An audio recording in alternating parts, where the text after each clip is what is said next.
召喚魔法との出会い、これもまた成果のお導きです。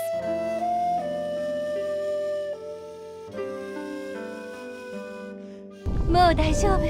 Yo howdy, let's go ahead and finish up this Final Fantasy IV collaboration with the last character, Rydia, or in this case, Exophilia. Now Rydia was my very first Final Fantasy girl crush as a kid, so I can't help but be a bit biased. Now Exophilia is a scholar who can hit all of the elements in the game and is of the Fame faction hailing from the Final Fantasy IV collaboration. With her appearance is the introduction of the direct attack status effect. We've seen the status effect with the level 120 NPC in Cold Cape. It allows all attacks, as the name applies, to hit no matter what, even if they can dodge or block. She has many of the basic elemental spells that we've seen so far, and because she has access to these, she can be viable in a lot of different elemental teams. Let's go ahead and check her out. Ai Kayano, or Darkness from Konosuba, and Alice from SAO, is our VA for Ophilia. We've almost got the entire cast of the Konosuba with this Final Fantasy IV collaboration. We're just missing Megamine's VA. Anyways, let's go ahead and check out her notable damaging skills. Like EX Ignea and EX Xantos, she's also been buffed as well, so anything in green are her buffs. Taking a look at her first three skills, I put these three together as one to save some room, but she has a 3-hit to fire, ice, and lightning attack, potency of 95 each, and again, these are three separate abilities. Her second ability from this list has a SP cost of 88 and goes to 70. It's a 3-hit AoE wind elemental damage, potency 95, and restores the front row's HP of a potency of 65, and this cannot be dodged or blocked. Her third ability is an SP cost of 98. It's a 6-hit random target light elemental attack, potency 45, and this attack becomes 8 hits at max boost. The last skill, or her TP skill, is an SP cost of 500. It's a 2-hit AoE non-elemental attack, potency of 630. This attack cannot be dodged or blocked, and it lowers shield points regardless. And it's been given a buff with a 100,000 damage cap up. For her EX skill, it used to be 4 turns, but now with the global buff, it's any turn, and 2 usages per battle. It's a 1-hit AoE light elemental damage attack, and gives her Elodin's Blessing for 2 turns. Now Elodin's Blessing allows her to use her latent power right away, instead of having to wait, which will be our next point. Now for her latent power, without Elodin's Blessing, you'll have to wait after 3 turns and 6 turns to reuse this. She can do one of the 3, 6-hit to fire, ice, or lightning that cannot be blocked or dodged. All 3 of these abilities have a potency of 40 and an SP cost of 1.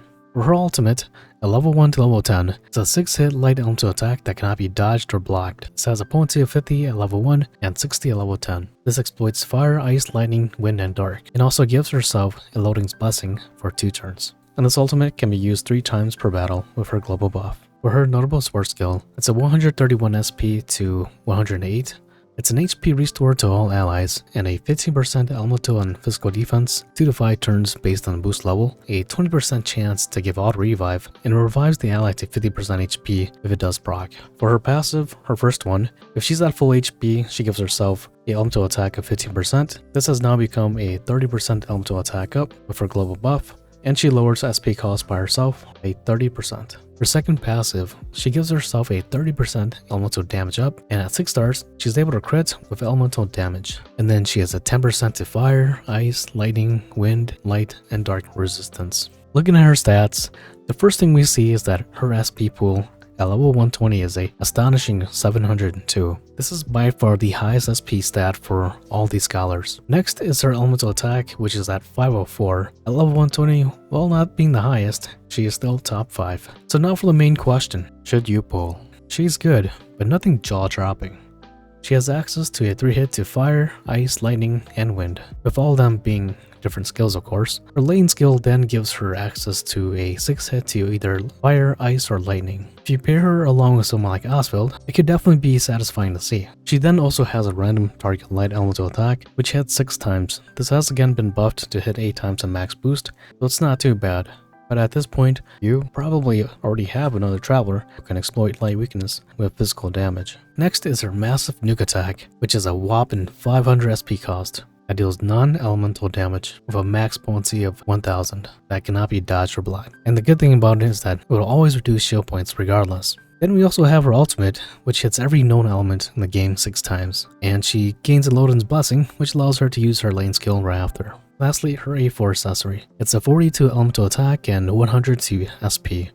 It raises the user's elemental attack by 15% and also gives the front row physical and elemental dodge for 2 hits each. This is, again, a interesting accessory as it affects the entire front row, but because it's only 2 hits for each physical and elemental attack, I wouldn't recommend chasing after it. It definitely is a luxury A4 accessory though. Moving forward, longevity. I can still see her being used in the future, but recall that COTC is a game that doesn't have too much love for elemental attacks. With her being able to hit all the elemental weaknesses in the game, she definitely does have a place in the future. So with that, let's go ahead and finish up. Character design 5 out of 5. I like Ophilia, but I'm a bigger fan for Rydia, and would have loved to see her instead. But this outfit and drawing Ophilia in Rydia's clothes is pretty cool as well too, I guess. Character VA 5 out of 5. Ai Kayano for darkness, and her mommy voice is top tier. Abilities 3.25. She has access to all the elements in the game with the exception of dark, as she can only exploit that weakness through her ultimate. Longevity 3 out of 5. She will pair very well with Oswald. Time limited. Yes, she's part of the Final Fantasy IV collaboration. Overall impression 3.15 out of 5. Elemental attacks don't get enough love in this game. She also does not do too well with breaking shields for wind or dark, but if you want another character who can hit ice, lightning, and fire, just like Oswald, Exophilia can definitely help you with that. However, even with all this, she is still considered a nice-to-have traveler with more of a premium touch. Her direct attacks are nice. There aren't many enemies that we need to use this on. If you watched my other videos of the other characters in this Final Fantasy IV collaboration, you should have a decent feel of who you want to pull for. My recommendation for most is to skip this collaboration. Even though they all received buffs, it's still very minor. This isn't Roland levels above or Canary. It feels more like a quick brush up and Nettie's prettied them up.